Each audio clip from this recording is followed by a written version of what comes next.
Pak, boleh satu pertanyaan lagi, Pak? nanya apa? Tadi berkaitan dengan pemeriksaan, Bapak ada beberapa orang yang diperiksa, Pak? Kalau boleh tahu, Pak? Kurang apa saya? Kurang hafal ya? Saya diberikan di ruangan kami. Tidak ada saksi lain atau yang terperiksa, Pak? Nggak lihat. Tidak lihat, Pak? Ya? Terus nanya ke polisi itu mah. Siap. Bapak ada rencana pakai pengacara? Apa itu pengacara? Kalau dia pakai pendampingan gitu. Karena kan kalau sekarang ini lagi marak dengan pendampingan hukum, Pak, gitu. Salah Ya, satu. silakan aja. Saya kan cuma orang hukum ya. Iya. Pendampingan. Terus apa yang harus itu kan pertanyaan itu juga. Terus untuk pendampingan kan sudah mendampingi. Yang nanya sama kita juga. Nggak yang jalannya bukan pengacara. Iya. Jadi tidak perlu untuk pendampingan, Pak. Ya? Karena kemarin-kemarin ada beberapa saksi yang pakai pendampingan baru, Pak, gitu. Seperti Ya itu hak mereka. Hak mereka, Kita nggak bisa ngelarang ya. masalah pendampingan secara yuridis. Nanti di KUHP aja udah diatur. Semua warga negara punya hak untuk didampingi dan mendampingi. Iya. Ya. Pak, bagaimana menurut Bapak mengenai dibukanya lagi kasus ini? Iba itu sama dari pihak keluarga punya sifatnya ada titik temu lah. Paling kita kan jenuh. Jenuh itu paling tidak. Dia penasaran ini kan terus muncul dengan belum terbukanya. Terus punya kerja keras penyidik itu cukup ekstra keras. Iya. Yakin dulu, makanya dibuka lagi. Mungkin memang Allah menggunakan bahasa kejadian. Dan segala perbuatan manusia itu suatu saat pasti ketahuan. Iya. Kita harus yakin kan? Iya, Pak. Pasti ketahuan. Cuman mungkin waktu, ya, kan ayat tadi bahasa segala perbuatan jelma pasti ayat balasan sebelum aja kita. Iya. Terus berapa persen Bapak kira-kira kasus ini? Bisa ngasih persentase, Iya. malah itu bukan malah. Tapi ada keyakinan, Pak. Ada Saya keyakinan. keyakinan ada. Iya, Pak. Pokoknya keyakinan. Kan gitu tadi ya kan. Sesuatu kedua, perbuatan pasti ada balasan. Iya.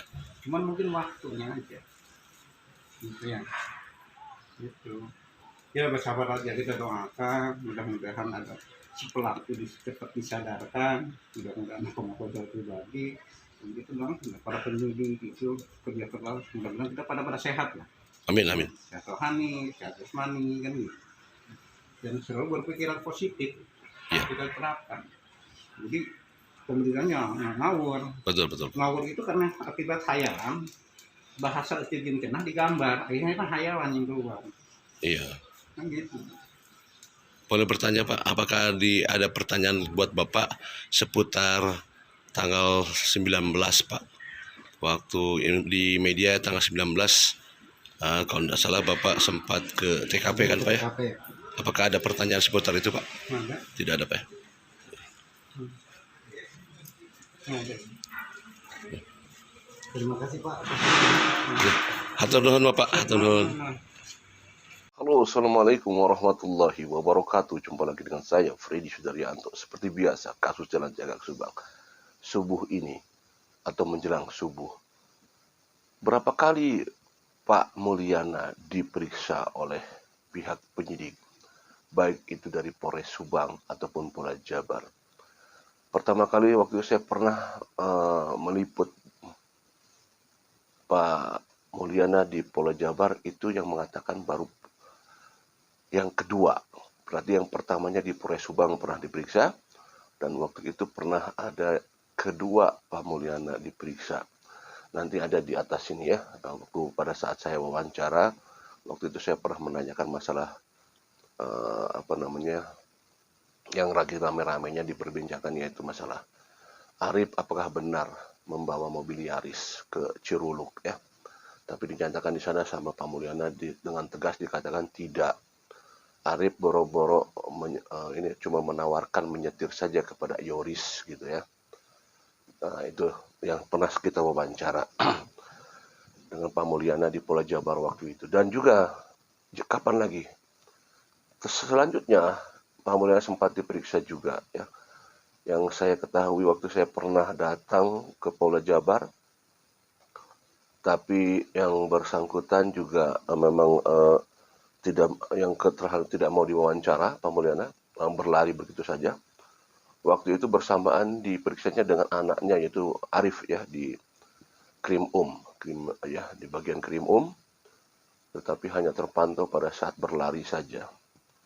Kemudian juga ada beberapa juga diperiksa pada saat kita lagi konsentrasi ke prarekonstruksi. Di sela-sela prarekonstruksi, Pak Mulyana sempat diperiksa juga di Polda Jabar. Dan di sela-sela rekonstruksi itu sempat 2 kali diperiksa juga Pak Mulyana. Dan kemarin juga kemarin kita dengar yang terakhir adalah sempat diperiksa juga di bidang propam ya kemarin bersama dengan beberapa anggota di sana ya, cuman beda ruangan saja, itu pun sempat diperiksa. Artinya memang sekarang ini Mulyana lebih intensif diperiksa Pak Mulyana. Dulu dan kita ketahui salah satu rumah Pak Mulyana adalah termasuk salah satu yang digeledah oleh pihak penyidik. Itu pada saat olah TKP waktu itu ya, bersamaan olah TKP. Karena kebetulan saya juga ada di sana, saya ada di rumah di sana dulu ya, di rumahnya Pak Mulyana. Saya ikut memantau, melihat lah ya, melihat pergerakan penyidik pada saat melakukan penggeledahan rumah Pak Mulyana. Ya, waktu itu Pak Mulyana tidak ada di tempat, istrinya juga tidak ada di tempat, baru datang ya. Dan waktu itu kita sempat bincang-bincang juga dengan beberapa intel di sana, kita sedang ngobrol-ngobrol. Nah, itu bersamaan dengan waktu itu penggeledahan dengan rumahnya Yoris waktu itu kan, dan dilanjut kepada salah satu perwira di selanjutnya. Nah, artinya bahwa kalau misalkan Pak Mulyana sekarang intensif, sebentar lagi ada ajan ya, kita berhenti dulu sebentar ya. Atau saya matikan dulu ya, nanti kita lanjut, ada ajan. Berapa kali Pak Mulyana? Kita lihat sekarang ini intensif sekali Pak Mulyana diperiksa ya. Padahal dulu paling mulai kita ketahui itu cuma sekali waktu zaman dia masih di Polres Subang ya. Dan itu tidak ada lagi pemeriksaan. Nah sekarang ini Pak Mulyana begitu intensif diperiksa.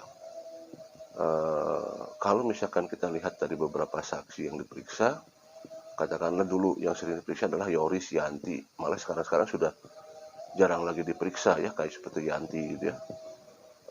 Kalau Yoris mungkin diperiksanya kemarin terakhir itu kita dengar adalah di masalah di yayasan di Krimsus ya. Dan itu pun belum sampai sekarang pemanggilan, nggak tahu apakah ada kelanjutannya. Masalah Yoris juga saya tidak tahu ada kabar, karena yang saya tahu kemarin dapat berita itu baru yang pertama kali itu adalah pengacaranya sakit, dan yang kedua itu Yorisnya yang sakit. Apakah ada pemanggilan lagi saya juga kurang tahu ya. Nah kembali lagi kepada Pak Mulyana.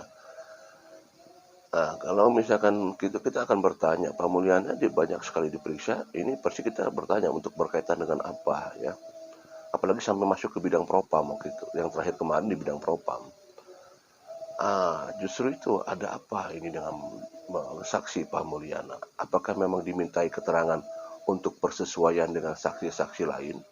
Katakanlah di bidang propam itu ada beberapa anggota yang diperiksa, kita ketahui kan di sana ya. Ada beberapa anggota yang diperiksa. Nah, apakah itu dipersesuaikan dengan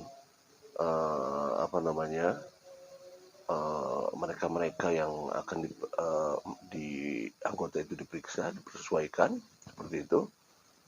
Nah, juga ini kita masih juga menunggu juga ya bagaimana kelanjutannya. Dan kalau misalkan sekarang Pak Mulyana terus diperiksa intensif, wajar kalau kita punya kecurigaan ya. Wajar. Kecurigaan itu dalam artian karena kita tidak tahu apa isi BAP yang dilakukan di sana. Apakah memang hanya untuk dipersesuaikan, ditarik berita atau infonya dari yang bersangkutan untuk menyesuaikan informasi dengan saksi yang lain ya, apakah seperti itu? Nah, kan itu yang kita masih belum tahu. Di salah satu channel YouTube pernah ada yang membicarakan masalah uang 30 juta. Yang sempat informasi katanya dengan ada informasi juga Pak Mulyana dan sebagainya.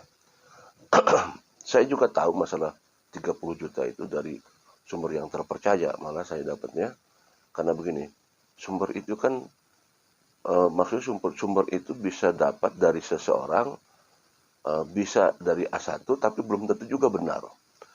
Bisa saja informasi itu datang dari A3 tapi sebenarnya benar itu. Nah, kita juga tidak tahu apakah yang benarnya yang mana ya, masalah uang 30 juta itu. Nah, kemudian apa namanya, masalah 30 juta itu memang sempat ada apa namanya, bukan dibagikan lah, semacam apa ya. Jadi ada kekurangan, ujung-ujungnya adalah dari 16 juta. 16 juta itu yang akhirnya harus dibayarkan oleh Pak Mul kalau tidak salah ya. Ya, nanti untuk lebih jelasnya nanti kita bahas khusus lah masalah 30 juta itu ya. Nah, kemudian kembali lagi sekali lagi bahwa apa namanya, Pak Mulyana rumahnya digeledah. Tentu kita juga bertanya, kenapa digeledah? Ya kan? Pada saat kita mendengar digeledah kan kita asumsi kita itu kan mengatakan wah jangan-jangan dia bersalah gitu kan. Ya digeledah itu bisa jadi karena apa? Dulu Pak Yosep sempat tinggal di rumahnya Pak Mulyana beberapa lama. Nah itu yang sempat saya tanyakan kepada penyidik yang ada di sana, kita ngobrol sebentar ya. Nah bahwa memang dulu Pak Mulyana pernah tinggal di sana. Maaf, Pak Yosep pernah tinggal di sana. Ya sekitar beberapa bulan ya tinggal di sana, artinya pasca kejadian. Nah kan wajar saja kalau misalkan pasca kejadian itu tinggal di sana, kenapa gitu, kok istrinya ditinggalkan itu, Ibu Mimin ditinggalkan, kok tinggal dengan Pak Mulyana di sana ya. Ya kalau misalkan maaf kalau misalkan keluarga kalau untuk bisa menenangkan, misalkan berkata menenangkan diri ya itu kan bisa lebih baik dengan istri dan keluarganya, sebenarnya bisa lebih ini, tapi mungkin ini untuk apa, memberikan banyak masukan terhadap Pak Yosep ya. Mungkin saja penggeledahan rumah Pak Mulyana berkaitan dengan itu ya, mungkin saya seperti itu. Nah tentunya apakah ada pemeriksaan lagi Pak Mulyana, kita tunggu saja, misalkan apakah ada pemeriksaan ulang atau dan lain sebagainya. Justru apakah ada sesuatu hal yang memang yang sudah dicurigai oleh pihak penyidik, ya kita juga tidak tahu ya.